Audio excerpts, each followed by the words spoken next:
Okay, so we're going to run through a couple of quick shock examples. Again, this is just a couple of examples of competitor shocks that we've put on the dyno. There's no tricks to this. We received the the shock from a customer, and they asked us to dyno it, and of course we wanted to collect the data just for comparison's sake.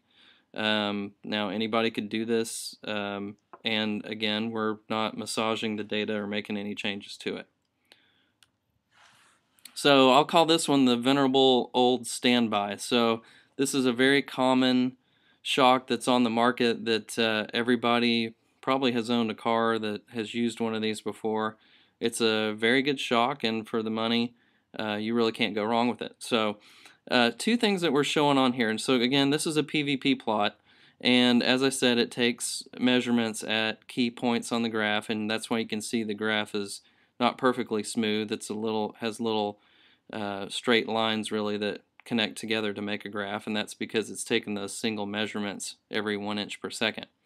But you can see here, this is very typical of what I'll call, the old standby, where there's not really a lot of low speed rebound. There is a lot of higher speed rebound for controlling bumps, but typically people, when they put these shocks on their car, it rides pretty good. It's definitely better than OEM, but they don't really feel like they have a lot of control at those slower speeds. And you can see by the graph, obviously, the shock's really not providing any control at those slower speeds, and that's typical of why you would feel that way about one of these shocks. So again, it's a good shock, shows the PVP plot. We'll come back to it and show the CVP version of it here in a second.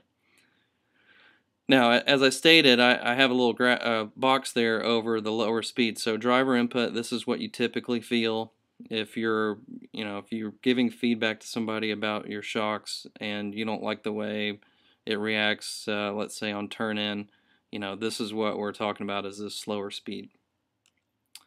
Okay, so again, the rest of the graph, this is considered higher speed, so you can see that, again, the shock generates more force at higher speeds and rebound, and so over a big bump you'd feel the shock kind of kick in and start providing force against extension in this case. Okay, so let's look at that same shock with a CVP plot. So I've plotted the PVP that we had on the previous slide here and put the CVP plot up against it. So again, we're running up to 9.5 inches per second in this case. But you can see, again, this is showing compression open, rebound close, rebound open, and compression close, all four quadrants, and you can see what happens here. So a lot of people like to throw out the term hysteresis, meaning that basically the shock is presenting two different forces, whether you're accelerating or decelerating in compression and rebound. But you can see that the graphs for each one of those are, this is really pretty spread apart, honestly. Now, does a typical driver feel this? Well, maybe, maybe not. Again, it's definitely better than what you get on your OEM suspension, but this is really what you should look for to see how closely those two match. Now, we'll see some really strong examples of this as well here in a couple of slides, but the forces are definitely different whether it's opening or closing. The CVP data from the PVP plot. Okay, so we're taking this a step further, and again, I mentioned when you run a PVP plot, you get the CVP data for each one of those speeds that it stopped at. So you'll notice it's a little easier to see on the compression side, and again, compression is at the top, rebound at the bottom.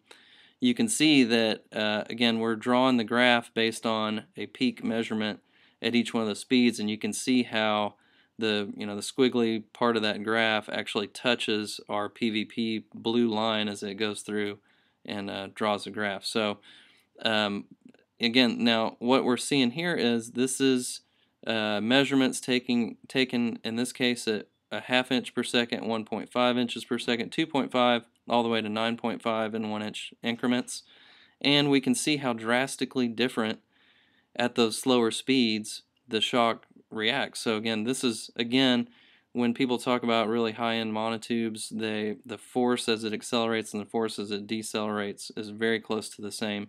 And you can see here that Again, let's take 1.5 inches per second, so that driver input that I mentioned, um, the force is drastically different in compression. So it almost has zero compression force as it accelerates, and then it has a lot of compression as it decelerates. That's that line is kind of low, and then it goes up and comes back together as it goes back down to zero. So again, PVP plot gave us all this CVP data, even more so than if we had just run CVP, so we get a lot of information through that.